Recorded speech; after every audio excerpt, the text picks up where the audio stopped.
Ito, personal ko pong observation at opinion. Nagkukumahog, nagmamadali, nagpapanik, hindi na malaman ng mga Duterte supporters, Duterte Camp kung anong gagawin para mawala si Pangulong Marcos sa administrasyon. Alam niyo kung bakit? Nararamdaman na po nila na posible talagang ma-impeach, matanggal si Sara Duterte as Vice President dahil sa kinasasangkutan nitong korupsyon at betrayal of public trust dito po sa pangalawang impeachment na naipile na sa Kongreso. Alam nila yan. Inaaral yan ng kailang mga political advisor at mga lawyer. Although wala tayong nakikitang magagaling na abogadong nakapalibot, maiingay na abogadong Duterte supporters. Kung sino-sino lang nakikita natin dyan, mga laos na politiko at maingay lang for publicity lang, ginagamit lang si Sara. Pero ramdam nila, mabigat yung kakaharaping pangalawang impeachment ni Sara Duterte na posibleng nga ma-impeach si Sara. Kaya nga diba doon sa isang topic natin, binanggit ko na isang option dyan ni Sara ay mag-resign as Vice President pag na-transfer ang article of impeachment sa Senado para makatakbo pa siya sa darating na mga eleksyon. Kasi nga pag na-impeach siya, napatalsik, wala nang babalik ang anumang posisyon dahil ban na, bawal na. Kaya ngayon, muling ni-recycle, paulit-ulit na lang ang galaw ng mga Duterte supporters ng rally, motorcade, press conference, interview, warning, pananakot, at kung ano-ano pa. Hanggang doon na lang.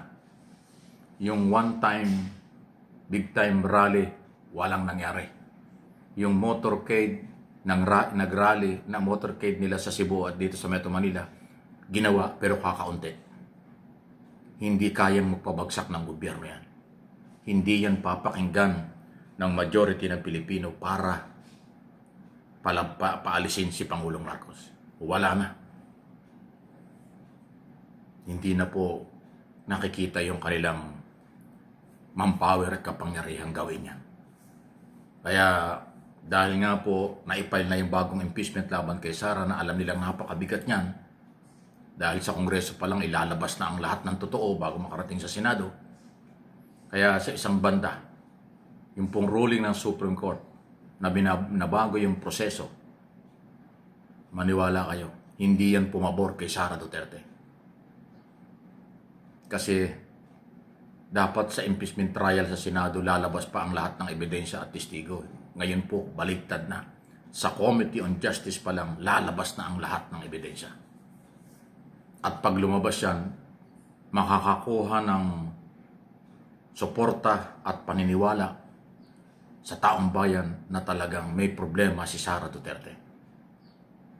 Yun po ay alam yan ng kanilang kampo. Alam nila kung hanggang saan ang kakayanan ni Sara Duterte.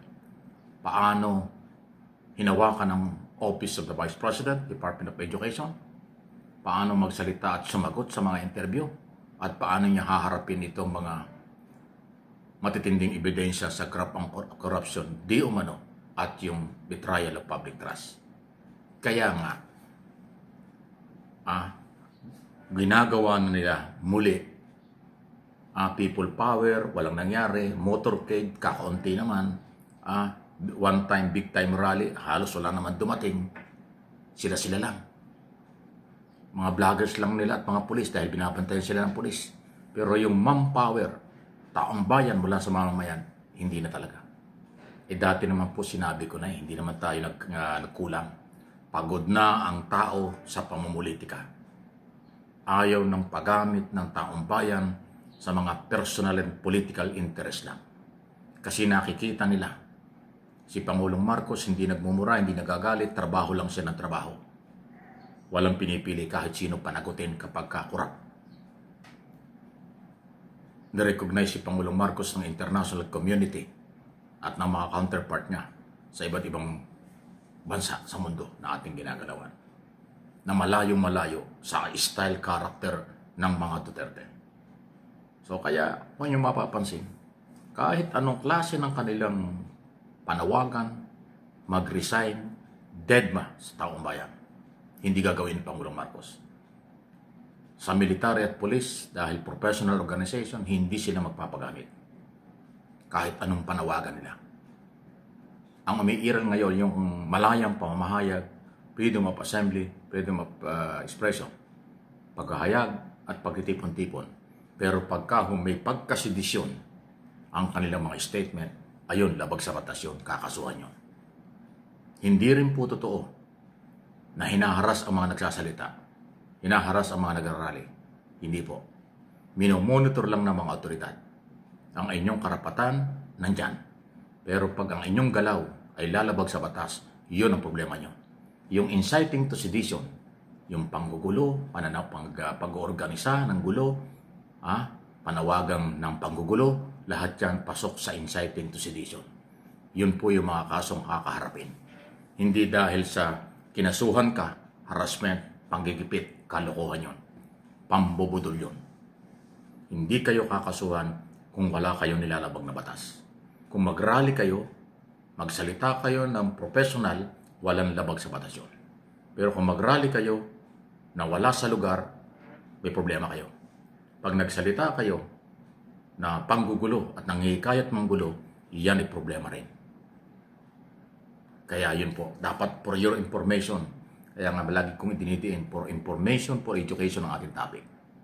Huwag kayong maniwala doon na pag nag-rally ang oposisyon, nag-rally ang mga anti-Duterte o anti-Marcos, pro-Duterte, hinaharas. Hindi po. Kaya ang feeling nila hinaharas kasi yung gusto nila hindi mangyari. Kaya sila lumalabag sa batas dahil yung kanilang ginagawa sumobra.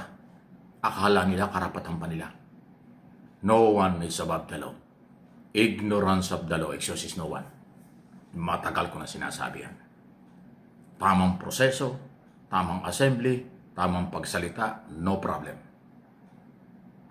Pero pagka panghihikayat na ng gulo, pang-aagaw ng kapangyarihang wala sa lugar, yan ay labag sa batas.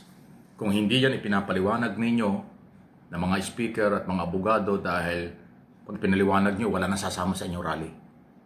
Pag nalaman ng mga simpleng mahihirap at mamamayan na inyong nare-request sa mga rally at galaw, ang katotohanan, hindi nasasama yan sa susunod na rally. Kaya hindi nyo inaamin, labag sa batas ang panghihikayat. Ayan, okay? Ano inyong masasabi dyan? Please like and share, subscribe and follow kung hindi pa sa aking mga channel, Mike Abe Opinions at yung MA Pinoy TV.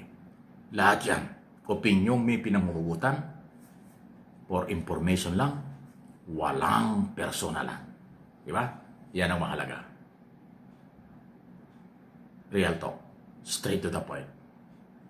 Para ko malinaw sa mga Pilipinong nagmamahal at may malasakit sa Pilipinas.